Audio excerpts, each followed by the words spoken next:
lot of things that can be done, but I'm going to focus on what I think are the real critical things. See something, say something, get involved. It's very basic. We need to do more of that.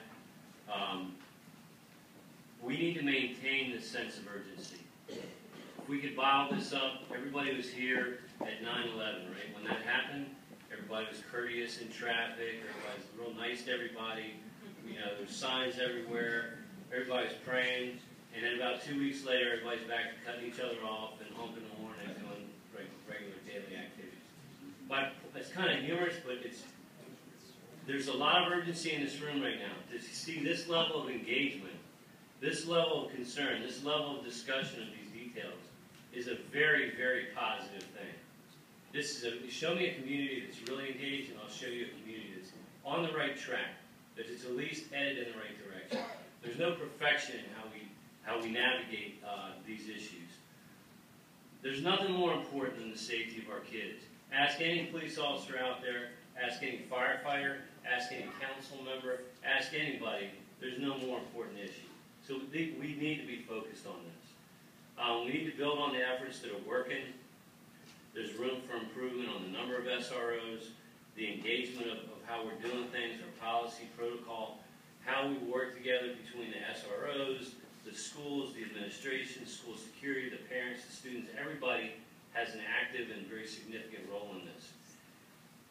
I have no tolerance for bullying. That's probably one of the reasons why I became a police officer, because I can do something about it, right? I can go out and put handcuffs on somebody or make an arrest or charge them when they break the law and when they abuse and they're predators and they prey on other people. We can't always do that in the schools. Somebody's got to stand up for these people, whether it's the students or whatever the case is. So whoever brought that point up, you did a great job. Thank you for raising it, and I'll say a little prayer for your son. I don't know if that person's still here, but I appreciate that sharing. And that touches me because I've been affected by a lot of things like that. Accountability is one of the things that mother talked about. I think that's extremely important, and that applies to all of us. We all have accountability in this. Everybody in this room has ownership on a piece of this. It's easy for us to sit up here and talk about policy and practices and budgets. How are we in the real world leading through these challenges? Day to day, how are we dealing with these issues? How are we communicating? I'd say we do pretty well, but we have plenty of room to build on and improve as well. The last thing I would say is the takeaway I have is the challenge. I always like to issue a challenge. The challenge is there's a lot more good that we can do. If we get 10% better, imagine how many lives that we can impact. So however that looks, however that it occurs, whether it be through SROs, whether it's through the security, physical security of the schools, whether it's by the communication of us and the leaders within the schools, whatever it is, if we have a 10% net improvement, what a tremendous positive impact that will have. Thank you.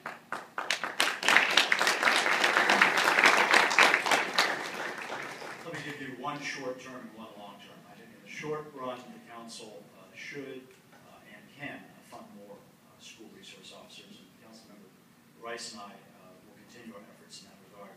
In the long term, I think the single most important thing that can be done is to reduce the amount of bullying in our society as well as in our schools. And I think the most influential people in the school system are the two member principals. And I'm looking at Fred Evans right now, and the two former principals on the school board, Judy Daka and Mike Durso.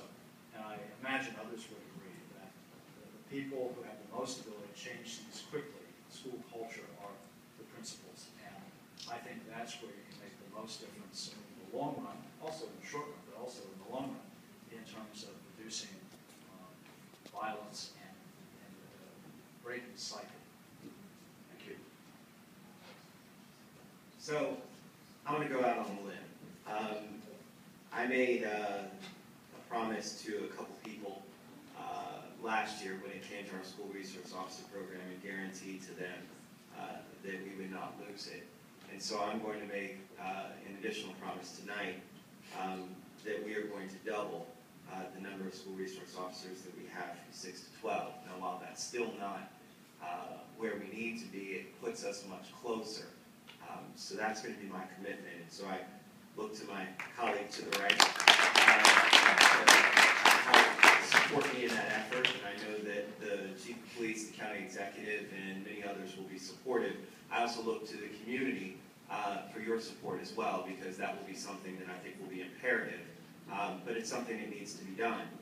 But I do want to talk about something else and understanding how important and why the SROs are such a priority for me, because it is so much more than just the reactionary piece. It is the proactivity. It is the true definition of community policing at its best. When it comes to being engaged with our community, engaged with our kids, when it comes to the problem of bullying and making sure that they're reaching out and identifying who those children are that feel as though they don't have someone else to talk to who's going to fight for them.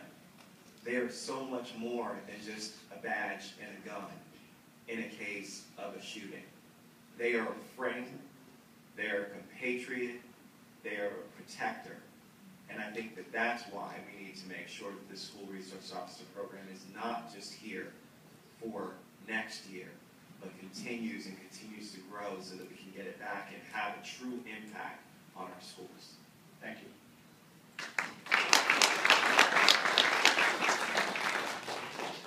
Well, now that Councilman Rice has made that promise, surely we'll hold him to it, but work with him. I think the issue is really how we work together. And I say this for two reasons.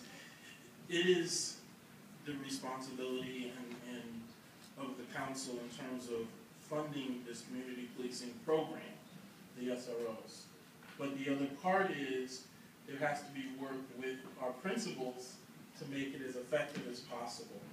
And we've got to work on how to hold the system, as the board, how to hold the system accountable to whatever data points we need to ensure that in fact it is. Because it's not just a matter of getting 6 more officers, it's really about how do we make it work well for our school community.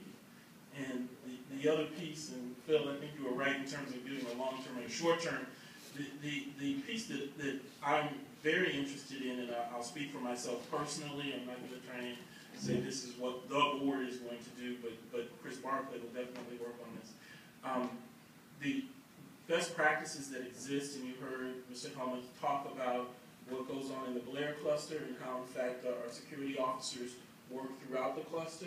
I really believe that that's something that we as a board and as a system have to look at. What are those best practices and how do we start spreading that across the system and figuring out ways to use the resources that we have the very best ways we possibly have, because it has a very positive impact on our young people and our families. But the other piece is these kind of forums need to continue in terms of the communication between your elected officials, your government agencies, and parents, so folks understand what is going on.